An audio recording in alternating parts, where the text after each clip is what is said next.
when we actually belly breathe, we're using our diaphragm the way it's supposed to be used, which then massages our internal organs so that they do the job that they're supposed to do.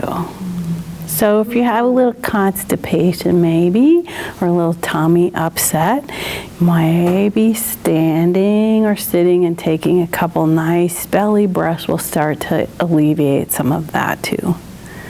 So our bodies are so incredible and they work together so well, and we don't have to do much, but be aware sometimes.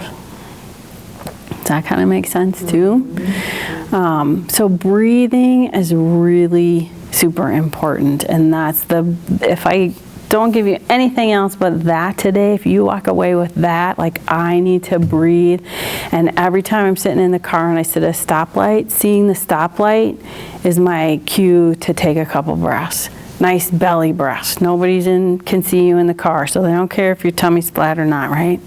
You know, laying down at bed at night to go to bed, if you have trouble sleeping, putting your hands on your stomach and making sure that you take those nice belly breaths, that your hands are actually rising and falling, that's going to start to slow you down, get back into the parasympathetic, and will help you quiet your brain, which will then help you be able to fall asleep. And if you notice in that, when I did the exercise, I started out talking la, la, la, la, la, la, la, la. And then when I had you sit down and start to do the felt sense, I got slower, was more modulated, a little softer voice. So I wasn't talking as fast. That whole process starts to already bring your body into that slower pace, bring you down into that parasympathetic so that you can chill. Now you had asked the question of what trauma is. A traumatic event is anything that causes you physically and emotionally to be overwhelmed. So it can overwhelm your physical body. It can overwhelm your emotional, like, oh, I just can't handle this. I like that more of a generic definition because it encompasses a lot more things, and it makes it individual to each person, because what you may find traumatic, I may not. And what you find traumatic, she may not. Because it is about overwhelming your whole system and causing disruption. And when there is a traumatic event, there's a lot of brain science behind that. You go into your limbic system, which is your oldest part of your brain. Your amygdala is the one that goes, oh my God, oh my God, oh my God, oh my God. It's up there going, oh my God, oh my God, oh my God, oh my God, I can't do it. And it's just a flooding your whole body and your whole system. And as I talked about earlier, when that part of your system is working, it's your fight, flight, or freeze. And your prefrontal cortex, which is the very front of your brain where your language center is, and your cognitive abilities and your logic and reason goes totally offline. So it's like the computer got unplugged. Your hard drive got unplugged. So all you have is this emotional, oh my God, I can't move. You know, somebody just asked me for a divorce. And I've been married for a bazillion years, or I'm so in love with them, and I can't believe this is happening, and your body just goes, whoa. You just get flooded with all these hormones and all this physiology. You just totally get hijacked, and you find it hard to function, right? So I tell you part of that because it's normal. It's a way to help you feel normal. Like, you're not crazy if that's what happened. You're not crazy because you got hijacked by your physiology. It doesn't have anything to do with being crazy. It's a biological thing that happens. And so in any of those traumatic events, a car accident can be traumatic, surgery can be traumatic, a dental appointment can be traumatic. You know, holidays can be traumatic. Whether you're with a partner or not with a partner, or you've been with a partner and now you're not, and they weren't traumatic before and now they are, because they're overwhelming, and it's like, how do I function in this? So does that answer your question about what trauma is? Yeah. And I kind of use trauma and stress a little bit intertwined. Because stress can do it too. I mean, stress can hijack our physiology. When we operate on high levels of stress on a continuous basis, that will hijack your physiology, and you'll be in that whole limbic system fight, flight, freeze until you're not, you know. And another, besides the breathing, another thing that can be really helpful is movement. So my example and my story with that is, so I used to be a social worker, and I was on my way to a training one day, and I was driving my car, and I was at a total stop, at a stoplight, and I got rear-ended. So we pull over and we look at our cars and there's no damage, and so it's like, okay, well, I'm fine, yeah, okay. And we didn't do anything, no exchange of any information or anything. So I continue to drive. Well, I was in a western suburb, it was way over in St. Paul, and as I'm driving, I'm getting more and more tense, and I'm doing this, and I'm doing this, and I get to the training, and what do? Which is what we usually do. I go in and I go, oh my God, you're not gonna believe what happened to me. And I puke it all over everybody. You know, you have verbal diarrhea, but my body's held in. And by the time the training got done, my whole body just hurt, okay? So now, fast forward, I've been through massage school. I've done this training, this wonderful trauma touch training.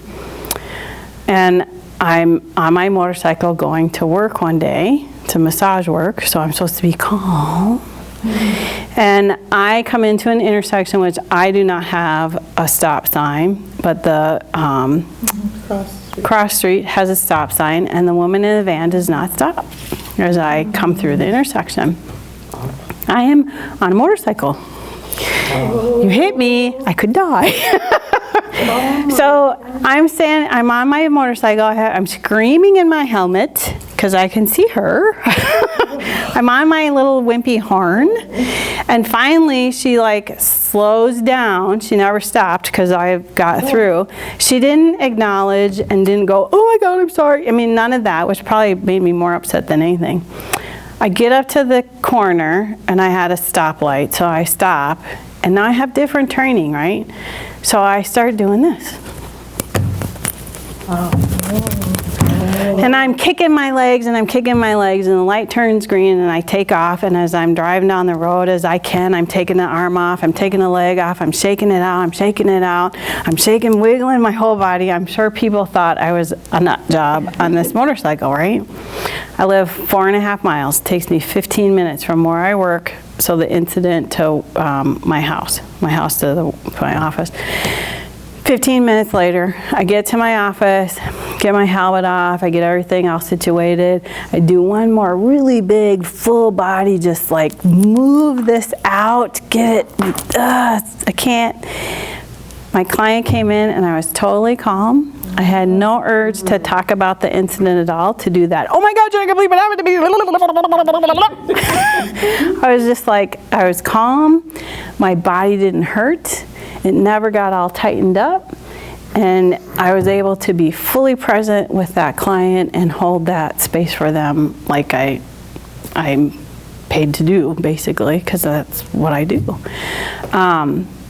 So breathing and then movement is really important for getting you out of that fight, flight, freeze, and moving you into that parasympathetic, which is rest, digest, calmness, getting yourself back into that ability to think, to process, to make decisions. When we're in fight, flight, we can't make decisions. We can't decide. We can't think clearly. We're foggy brained. We don't breathe well. You know, I also talk about trauma being like holding your breath. You know, a traumatic event happens, and what do we do when we're scared or trauma? We go, and then a lot of people hold their breath for the next 20 years. You know, and that wreaks havoc on your body. And then you have another traumatic event, and you gotta suck it in again, and we're not releasing that. So that breath and that movement helps release that energy. It helps release the trauma. Two of the simplest ways to affect change in your body and start to help you process a little better and come down. What movement do you like? Oh my gosh, it could be anything. It's For example, do you like yoga? Oh yeah, yoga's great, dancing. You know, and there's the beauty of it. It's like, that's what works. It's about what works for you. Okay. You know, like, and it's about what works for the moment too. I mean, I couldn't have got off my motorcycle and done yoga. I don't think so.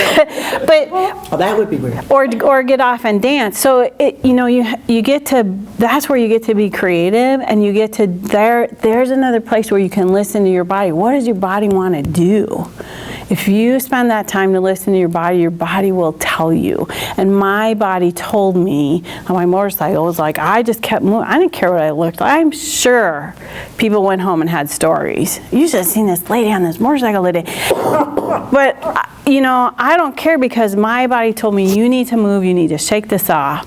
Now, in a different situation, my body might tell me to do something totally different. And I think what we tend to do is we don't want to move. We think that's weird. Like I have clients that come to my office and they won't move because they want to be a good client. And it's like, no, if you have an urge to move, please move. Oh, but that'd be so weird. No, it's okay. It's okay here. I want you to do that. And when I can have a client move to that space where they actually do that, it's really cool, because then they start doing, like I had one woman do this thing, and she's like, I don't know what's going on with my arm. I'm like, it's okay, just follow it, it's fine. Let's be curious. You know, let's be in that space of curiosity and just let it move. You know, what's your body telling you? What is it? What's the sensation? Is there a story coming up? Is there a visual? Is there a narrative? Maybe there isn't. That's fine too. I mean, everything's okay. So that's a great question.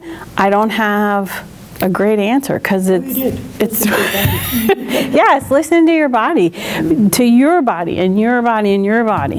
That's what makes it great, because it's all about you and what fits for that situation. Do you have any other questions? It's not a question, but it's something I clipped out of wherever, and I put it on a bulletin board, and it dovetails with what you're saying. And it says, when you start having negative thoughts, simply shake your head. Oh, mm-hmm. I do it. I mean, you know, is it 100% successful? I would have to say no, but it is certainly, it makes you mindful of the fact that, you know what, I'm having really negative thoughts. I don't want them. Right. I don't want these thoughts. Right. Go away. Yep. So I just clipped that up, you know, and that's nice. Yep. Yeah. But it's the movement. Movement. Yep. And the awareness. And the awareness. Yeah. Yep. The two things that you talked about. Exactly. Nice. Yeah. I have a comment too, when you talk about listening to your body. We want to talk ourselves into stuff because we think we're supposed to do something. Yeah. And you can get in a lot of trouble. And listening to your body helps you figure out what what is really best to do. Right. Absolutely. I've talked myself into things that I shouldn't have. Yeah, but I should, and I'm just going to ignore how I feel, because I should really go do that, because I'm a nice girl, and nice girls are supposed to do that. And what would people think? Well, my body's going, no, no, no, no. And it would have saved me a lot if I would have listened to my body. Yep. Yep. Yeah. So it wasn't your head, it was your body. It was my body telling me not to go. Yeah. Or my head was like, be proper. Oh yeah, we talk ourselves in and out of stuff all the time. Yeah, but I'm trying to understand, how does your body signal? I mean, do you feel sick to your stomach, right? Right, that kind of Yeah. thing. Yep, Yeah. yep. It's the physical, yeah, it's the physical sensation. So it's the butterflies in our stomach, it's the upset, I'm gonna be nauseous here, it's I get a headache, it's my tension, my shoulders start kissing my ears or trying to become my earrings. Maybe for you, you get some kind of eye fatigue, maybe you get a pain in your left foot that comes out of nowhere. I mean, that's the thing too, because when you have the body, when the body's the only thing that's available, it doesn't make sense. It doesn't make sense necessarily where it all comes from. That's making sense of things and having them be chronological and logical. That's our brain. Our bodies are not like that. I even dropped something on my foot once. I was supposed to go somewhere I didn't want to go, but I was going to go, and I dropped something on my foot. And then you couldn't go. Good morning. I was like, I guess I'm Right. At the house. Right, right. But I also think, just my experience in my body, I can be with someone and not think well. Okay? And you might say that that's my thinking mechanism. This particular individual affects me all over, so that I call it addled. It's just like, Yep. And yet somebody I have else- degrees, so I mean, Yeah. college degrees, so this isn't really me. Yes. This is a presentation where I don't think I've got blood flowing to my head. I don't know what's Yep. going on. But all of a sudden, I'm not thinking in a Right. very reasonable fashion Right. at all. And then you can turn away from that person, walk away and go to somebody else, and I'll you're be totally fine. Yeah, so that's totally her body's language. That's your body's wisdom. Something's up with that person. As much as you can, I would probably suggest avoid that person. Because who wants to continue to feel like that? know. But that's the message. So being able to say, okay, here's what I'm sensing. That's the felt sense addled. And then you get to decide. The beauty of it too is you get to decide, what does that mean for you? Because that kind of thing is going to mean something different if somebody else has it. It's going to mean something totally different. So, but you get to decide that, because that's your wisdom. And it's okay to know your wisdom, and it's okay to stand in your wisdom, and it's okay to not do something. And it's okay to do something, and it doesn't matter what anybody else thinks, Makes sense? Yeah.